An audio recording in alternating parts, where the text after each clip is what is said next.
Now this is the third and final section of Lecture 1, which is looking at how research questions are developed. Now, we've already covered how you initially frame a research question. We've also talked a little bit in the previous section about the components of an introduction in the development of a problem statement. Now, in the third section, we're really going to focus in on how a researcher tells the reader exactly what they're going to be doing in the paper of interest. Now, to find the research question, you usually would go to the end of the introduction. Typically, it will be expressed there as either a purpose statement or a specific research question. In the context of quantitative research, you will also sometimes see a hypothesis. We're going to look at these different ways of framing what a research will do throughout this talk. Now, a purpose statement is one type of research question. This is also known referred to as sometimes study aims or objectives. So very often you'll see in the end of the paper, the author will say something like, the aims of these studies are to do blah, blah, blah, blah, blah, or our objectives are to do blah, blah, blah, blah, blah, or the purpose of this research is to do blah, blah, blah, blah, blah. That would be the purpose statement. So the purpose statement will typically tell you a little bit about why the problem is actually being studied and what the goals are for that researcher. So it's going to tell you a little bit about the setting itself usually, and also a little bit about the participants that will be in the study. Here's an example. I'll let you read the problem, give you a few seconds. This is just an extract from the overall problem statement to give you an idea of what it's talking about.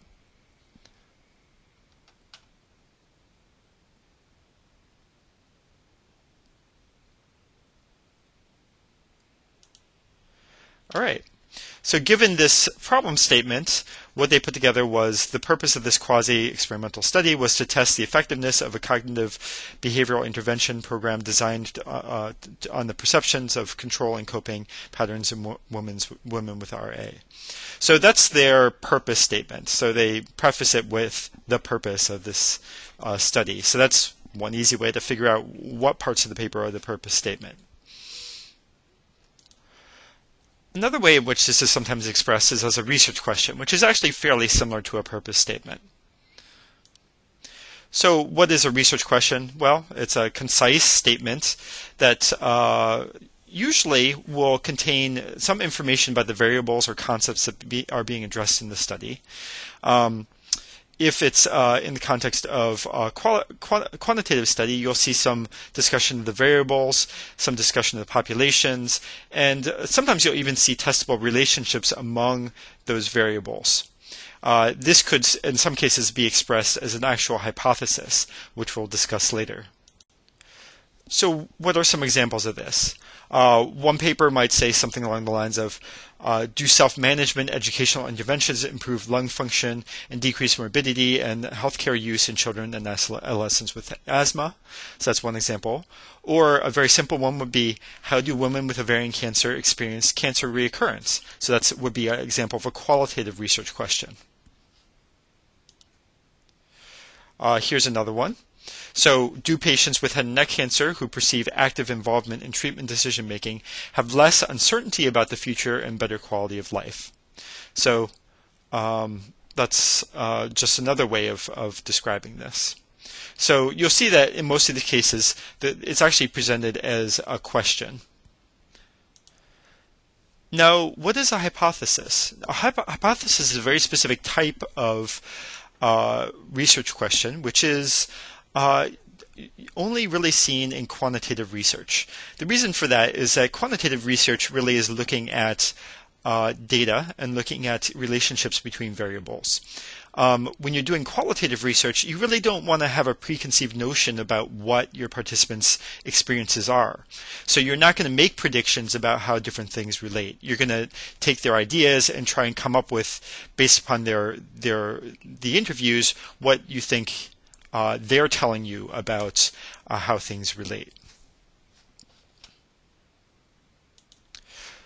So the hypothesis really should present some sort of clear explanation about how the variables in the study and in the research question are going to be related. So for this to actually be testable, there needs to actually be two variables in the research question. So there has to be an independent variable and a dependent variable. Now, very often there's many more than just two variables, but you need to have at least two.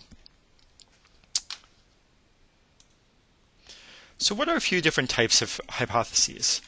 Well, let's start off with one definition, which is the simple hypothesis. So this is just talking about the relationship between only one independent variable and one dependent variable.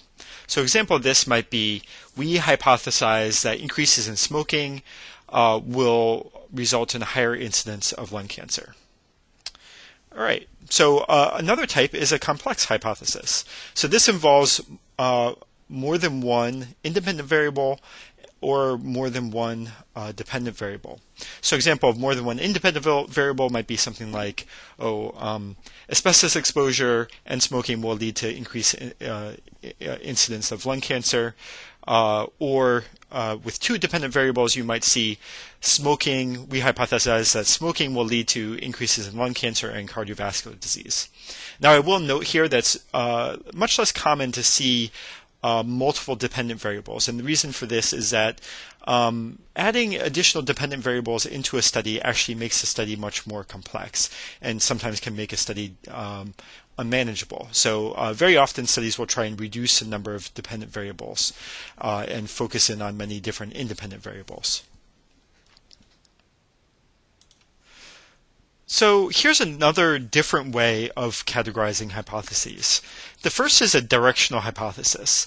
And the idea here is that the hypothesis makes some sort of claim about how the two variables are related.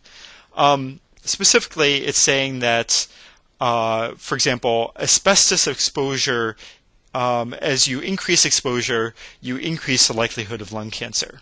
Okay? So it's saying as you increase one, the other will increase. Okay? A different idea would be a non-directional hypothesis. And here you're just saying it's hypothesized that asbestos exposure is significantly associated with lung cancer risk. It doesn't really say whether as you increase asbestos exposure, whether lung cancer is going to increase or decrease. There's no claim made there. It's just saying we think that this is going to be something significant. Now, the reason that this is important is this is actually a clue for you as you're reading a paper. If the hypothesis is non-directional, then that's suggesting that the research is at an earlier stage. So, if you know enough about if you have enough previous research literature to base your hypothesis off of, you can make some initial assumptions about how those two variables would be related. However, if you're early on in doing research and nobody's really studied this before, you may not really know how those two variables are most likely to be related. So in those cases, it makes more sense to use a non-directional hypothesis. And again, this is a clue for you as to what type of evidence base there is for this research project that's being done. All right, well, here's another way of categorizing hypotheses. The first of the two is the research hypothesis. And this is a hypothesis that is actually going to be what's presented in the introduction. This is what the researcher actually thinks is going to happen. There's a few different names for this. It's also called the working hypothesis or the experimental hypothesis or the alternative hypothesis. And this is going to be based upon the researcher's best estimate of what's going on in the literature and what they think is going to happen. Now, an example of this might be similar to what we were describing before, something like we hypothesize that administering ibuprofen will decrease the severity of headaches among our participants. All right, so what is the null hypothesis? The null hypothesis is the exact opposite. The null hypothesis, also sometimes called the statistical hypothesis, that's actually what your textbook uses, is the hypothesis that's going to express the absence of any relationship between variables. This is the hypothesis which essentially says that there is nothing going on with the variables of interest. Now, the way that research works is you have to disprove the null hypothesis and show that the research hypothesis is actually true. And you have to do that having statistically significant data. Otherwise, we don't believe those results typically. The assumption is that things don't have a relationship unless you can prove that they do. So an example of this, what a null hypothesis might look like is we believe that administering ibuprofen has no effect on the severity of headaches. It's important to note here that researchers almost never state a null hypothesis in their research. You won't see it in the paper. You have to infer it by essentially replacing the hypothesis, the variables in the hypothesis, and stating it in a way that there is no relationship between those hypotheses. For example, in the example saying there's no effect on severity of headaches.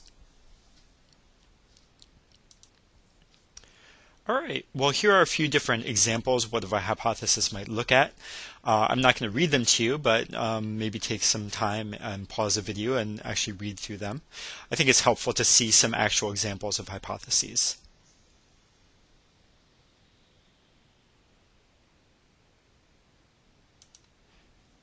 And here are a few more examples as well. So maybe take some time to read through them and think about how they fit into what we've been discussing in terms of categorizing hypotheses. So this brings us to our conclusion of our lecture on how researchers express their research questions. And this is really focused in on the introduction to papers and understanding what they mean and how you can parse them out. Now, it's important here to note that not all research papers are actually very organized. Sometimes you'll read through them and it really won't be clear what the different parts are or what the question exactly is. And that's really actually quite useful because that gives you some idea of how much you really want to trust the thought process of the researcher who put this paper together. If there's no real clear question, then it's really hard to say whether or not the researcher actually did what they said they were going to do. So as you're going through this course, we're going to be reading lots of papers, and I think it will be really helpful to think about these different components as you're analyzing the research that we look at.